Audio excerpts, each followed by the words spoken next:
ये देखिए मैं आई हूँ अथर का लंच बनाने। अभी सुबह के 6 भी नहीं बजे हैं, तब तक ये सब जैसे ही मैंने खिड़की को खोला ये सब मुझे देख के ना आगे एक यहाँ है और देखिए 2-3 वहाँ बैठे हैं, सब आके फिर से वही बुलाने लगे मुझे। यार इनको ना उम्मीद होता है कि मैं इनको ज़रूर कुछ ना कुछ दूंगी। रात की रोटी बची है 2-3, सोची हूँ दे दूँ। सुबह सुबह कहाँ जाएंगे बेचारे, है ना। दिन की शुरुआत मेरी अच्छे से हो जाएगी। आजा मंकू, ओए आजा आजा आजा आजा। आज मैं अथर के लिए बनाऊंगी ब्रेड पकौड़ा। खा लेता है वो, तो चेंज करने का मन किया मेरा, तो मैंने सोचा आज बना दूँगा। तो मैं भी, तो ये बेसन है जिसको मैं अच्छे से फेंट रही हूँ, फिर बताती हूँ मैं कैसे बनाती हूँ ब्रेड पकौड़ा। ये देखिए इससे रहा नहीं गया, ये आ गया। और मेरे पास ना एक खीरा बचा हुआ है, थोड़ा सूखा सूखा सा है, मैं दे रही हूँ। लो लो मंकू। कितना अच्छा लगता है नहीं, जब किसी का पेट आपकी वजह से भरता है, कितना अच्छा लगता है। सब बेचारे कहाँ जाएंगे। एक तो बड़ा अफसोस हुआ मुझे ये देख के ना कि संकट मोचन में एक भी बंदर नहीं, एक भी मतलब एक बंदर नहीं, गिनती की एक बंदर नहीं। मैं गई थी ना, इतना दुखी, मतलब इतना दुख हुआ मुझे देख के कि जो यहाँ की नेचुरल ब्यूटी थी, जो यहाँ की खासियत थी, वो लोगों ने ख़त्म कर दी। पता नहीं कहाँ गए सब बंदर, छोड़ दिया कि मार दिया, हटा दिया, भगवान जाने। ये देखिए पहले मैंने ना इस पर थोड़ा सॉस लगा दिया, फिर ना इस पर मैंने थोड़ी सी स्टफिंग रख दी। ये मैंने रात को ही बना लिया था। ये प्याज है, टमाटर है और एक उबाला हुआ आलू है। फिर ये दूसरा वाला पीस इस पर हम ऐसे चिपका देंगे, थोड़ा प्रेस करके। अब इसको बेसन में लपेट के छान देंगे, फिर दिखाते हैं आपको। ये रहा मेरा बेसन का घोल।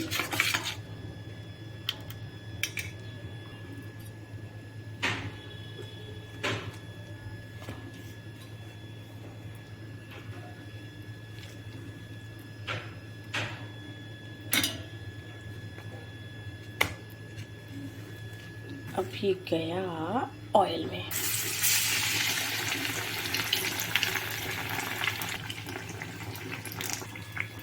आपको पता है अर्धांगिनी किसे कहते हैं? एक तो अर्धांगिनी का मतलब ये हुआ जो अपने पति का आधा अंग हो, या आपके पति आपका आधा अंग, ठीक है, ये नॉर्मल सी बात है, सबको पता है। लेकिन जो दूसरा इसका वास्तविक में जो अर्थ होता है ना, वो मैंने अपने नाना से सुना है, क्योंकि मैं उन्हीं के पास रहती हूँ, तो मैंने बहुत सी चीज़ें उनसे सुन रखी है, बहुत अच्छी अच्छी बातें। यहाँ यार शहर में आके ना तो यहाँ कभी किसी के अंदर मतलब भगवान के प्रति मुझे कोई आस्था दिखी, ना कभी जैसे कोई ज्ञान की बातें, कुछ नहीं। ये सब रमक चमक की दुनिया, दिखावे की दुनिया, सिर्फ दिखावा, सिर्फ दिखावा। लोग यहाँ फिल्मी गानों में ज़्यादा मगन रहते हैं, वृद्ध हो या फिर यंग हो, सब कोई है ही नहीं, ऐसी भक्ति वाली कोई बात नहीं है यहाँ पे। तो यहाँ के बच्चों का क्या होगा, कैसे मतलब वो ये सब जान पाएंगे जो हम जानते हैं, भगवान जाने। फिलहाल मैं तो अपने बच्चे को सब कुछ बताने वाली हूँ। तो मैंने अपने नाना से सुना था ना, उन्होंने बताया था कि मतलब आदमी घर से बाहर जाते हैं, यानी पति जब घर से बाहर जाते हैं तो वो कैसे धन कमा के ला रहे हैं, क्या उन्होंने पाप से कमाया कि पुण्य से कमाया, किसी का अहित किया या हित किया, हमें नहीं पता है ना। तो उनका कहना है कि उनके कमाए हुए धन में से ना कुछ अंशदान ज़रूर करना चाहिए, ज़रूर करना चाहिए। इसलिए करना चाहिए कि मान लो अगर उन्हें जाने अनजाने में किसी का अहित हुआ हो उनके द्वारा, तो वो दान देने से ना वो पाप कट जाएगा। तो आपने तो देखा नहीं आपके पति ने कैसे कमाया, है ना। हालांकि मुझे पता है कि मेरे हस्बैंड बहुत ज़्यादा मेहनत करते हैं, बहुत मेहनत करते हैं यार, जो भी है सब मेहनत का ही है। बट उन्होंने जो बताया वो मेरे दिमाग में बैठ गया कि मैं तो करूँगी, भले वो बहुत अच्छे से कमा रहे हैं लेकिन फिर भी मैं करूँगी, उनके कमाए हुए धन का उनको भी पुण्य प्रताप मिले, है ना।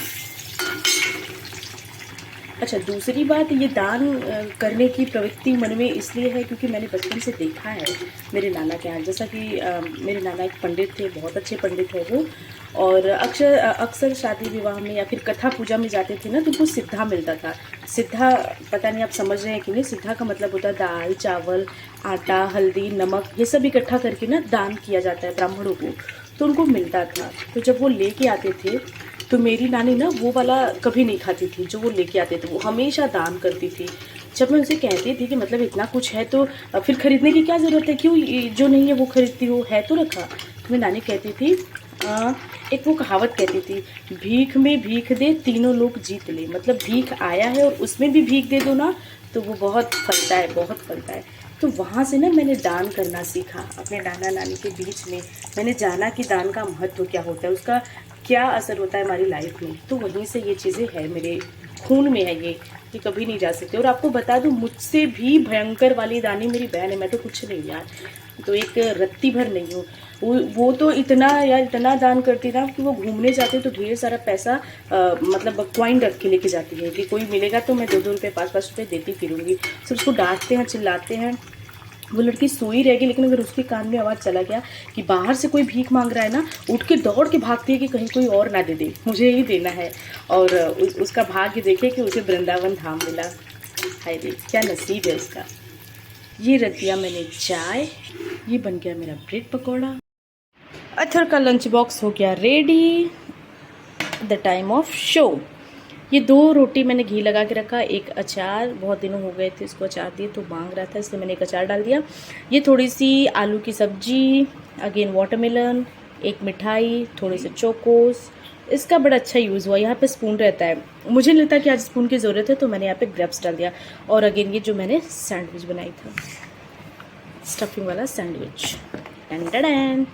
अथर के मेकअप की बात करूं, जैसे उसकी तैयारी की बात करूं, तो मैं आपको बता दूं, मैं कुछ यूज़ करूं या ना करूं, पर मैं ये डेफिनेटली यूज़ करती हूं।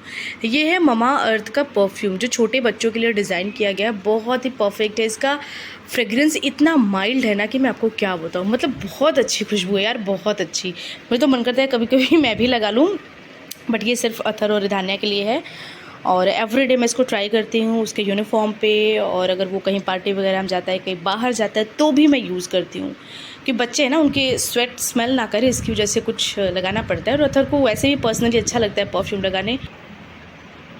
ये देखिए भाई बहन का प्यार क्या हो रहा है वैसे।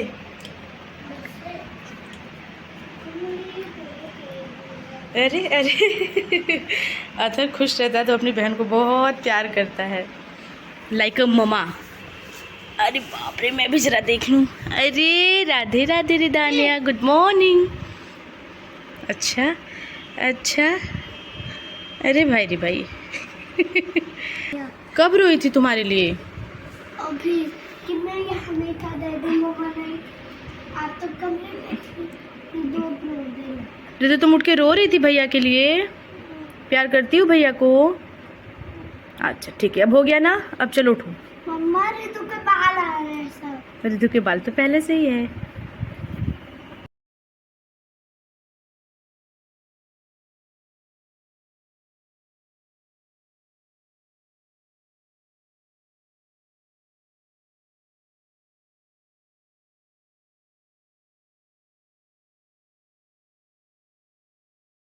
यार आज ना मेरा जन्मदिन है, और मेरी मती सोची, हे भगवान क्या थी मैं, क्या से क्या हो गई। आज 13 अप्रैल को मेरा जन्मदिन है। और जब मैं स्कूल से छूटी, एक बच्चे को लेके मैं गली में खड़ी थी, उसके पेरेंट्स नहीं आए थे, तो मैं वेट कर रही थी। फिर अचानक ऐसे मोबाइल निकाल के मैंने डेट देखा, तो उस पर लिखा था 13 अप्रैल। हाय, मेरा मुंह तो पूरा इतना बड़ा खुला हुआ था कि सोचो यार, ऐसी स्थिति आ गई कि मेरा जन्मदिन है और मुझे याद नहीं है। अरे बाप रे बाप, सोचिए यार, सुबह से याद था तो क्या क्या हुआ होता, क्या क्या हुआ होता, कितनी प्लानिंग हुई होती, कुछ अलग तरीके से हम आज दिन की शुरुआत करते। पर सोचिए, मतलब इसी उम्र में ये स्थिति हो गई, मानसिकता इतनी बिगड़ चुकी है कि अपना अपना जन्मदिन नहीं याद है यार। हाय रे, कोई कैसे भूल सकता है क्या? सोचिए, मेरी मम्मी को भी याद नहीं है कि आज मेरा जन्मदिन है, पापा को भी याद नहीं, मेरे नाना को भी याद नहीं, सबकी छोड़ो। जब मुझे याद नहीं तो फिर किसी को कोई याद हो ना हो, क्या फ़र्क पड़ता है यार। मेरे हस्बैंड को भी याद नहीं, हालांकि मैंने उनको बताया कि आज मेरा जन्मदिन है। थोड़ी ना पर सिर्फ पागलपंथी जैसी लग रही है कि मेरा जन्मदिन मुझे याद नहीं है। घोर पाप, घोर कलयुग आ गया यार। जब अपना जन्मदिन नहीं याद रहे तो समझ लो कि कलयुग ना अपने चरम सीमा पे पहुँच रहा है। मेरी मम्मी को भी याद नहीं, एक बार भी उसने मुझे फ़ोन करके नहीं बोला कि आज मतलब क्या हैप्पी बर्थडे। मेरी मम्मी थोड़ी बोलती है, लेकिन एक बार भी किसी का कॉल नहीं, किसी को, इतने बड़े परिवार में यार किसी को याद नहीं है। जीवन की सच्चाई गाइस, यही जीवन की सच्चाई है कि सच में ना देखो यार, मतलब क्या से क्या, सब कहते हैं माँ नहीं भूल सकती अपने बच्चों के जन्मदिन। इवन अब मैं भी तो माँ हूँ, मैं अपने लिए क्या बोलूँ, मुझे तो मेरा ही नहीं याद है। बट आई होप कि मैं अपने बच्चों का नहीं कभी भूल सकती, पर मेरी मम्मी पापा को मेरा नहीं याद है। किसी को याद नहीं आया, ना भाई ना बहन, किसी को नहीं। रोना आ रहा है पता नहीं क्यों। मेरा जन्मदिन है, किसी ने मुझे विश भी नहीं किया सुबह से।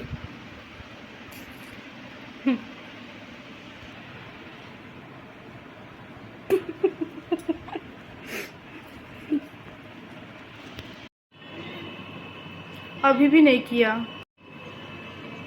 किसी ने विश नहीं किया। मैं क्या करूं, मुझे किसी ने विश नहीं किया।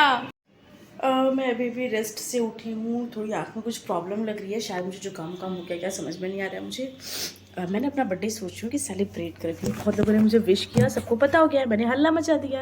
आप तो जानते ही मैंने बहुत हल्ला मचाया, बहुत लोगों को पता हो गया कि आज मेरा बर्थडे है। अब मैं सोच रही हूँ कि अपने बर्थडे को सेलिब्रेट कैसे करूँ। फिर भी मेरी प्लानिंग है कि मैं कुछ काट छाट के कुछ लोगों को इनवाइट करूँगी, और ना जिनका गिफ्ट अच्छा रहना मैंने उनका नाम लिख के रख लूँगी। फिर अगले साल में उन्हीं को बुलाऊँगी जिनका गिफ्ट मेरे लिए बेस्ट हुआ। मुझे ना मेरे हस्बैंड से मेरा डिमांड ये रहेगा, मुझे बाहर खाना नहीं खाना है, मुझे घूमने नहीं जाना, मुझे मूवी नहीं देखना, मुझे सिर्फ कपड़े दिला दो, प्लीज़ मुझे कपड़े दिला दो। कपड़ों का बहुत शौक है। वो अलग की बात है कि कलेक्शन नहीं है मेरे पास, कलेक्शन नहीं है मेरे पास, बट ना शौक बचपन से लगा है। बहुत छोटी सी थी, बहुत मैं छोटी सी थी तब से। शुरुआत कहाँ से भी पता है? रक्षाबंधन से।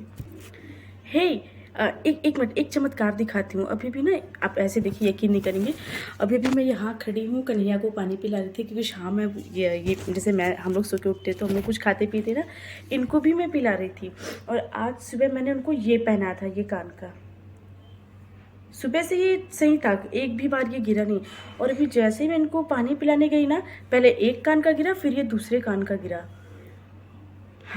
यकीन नहीं हो रहा यार, ये देखिए, शायद मेरे बर्थडे का गिफ्ट दिया है मेरे कन्हैया ने।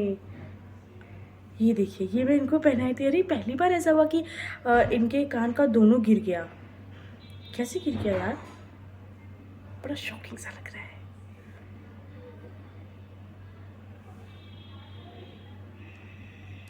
अच्छा, अगर बाई मिस्टेक गिरता तो एक ही गिरता ना, दोनों कैसे गिरा?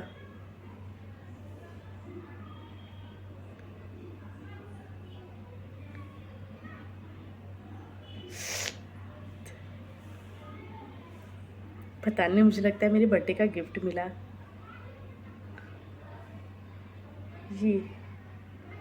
यार अब तक में कभी ऐसा नहीं हुआ कि मैंने पहनाया हो और गिरा हो। कैसे गिरा यार, मुझे कुछ समझ में नहीं आ रहा है। एक कान का गिरता ना, अगर गलती से गिरता तो एक ही गिरता ना। इसी सुबह से था, एक भी बार नहीं गिरा। अभी मैं इनको पानी पिला रही हूँ, पहले एक गिरा, इसको मैंने उठाया, तब तक ये भी गिर गया। हाय रे, कन्हैया ने मुझे गिफ्ट किया, धन्यवाद मेरे लाला, धन्यवाद। ये देखिए, अब इनका कान देखिए खाली हो गया। वैसे ये लीलाधर है भैया, इनको लीलाधर कहा जाता है। इनके लीला को कोई समझ नहीं सकता। मैंने बहुत ज़्यादा खुश हो गई, बहुत ज़्यादा खुश हो गई। मुझे लगता है मेरा जन्मदिन सफल हो गया आज का। अच्छा, इसके आगे मैं ब्लॉग नहीं बनाऊंगी, क्योंकि अभी कुछ समझ में नहीं आ रहा आगे क्या होने वाला है। अगर आगे कुछ अच्छा हुआ तो उसकी वीडियो कल मिलेगी। ओके, तब तक के लिए राधे राधे।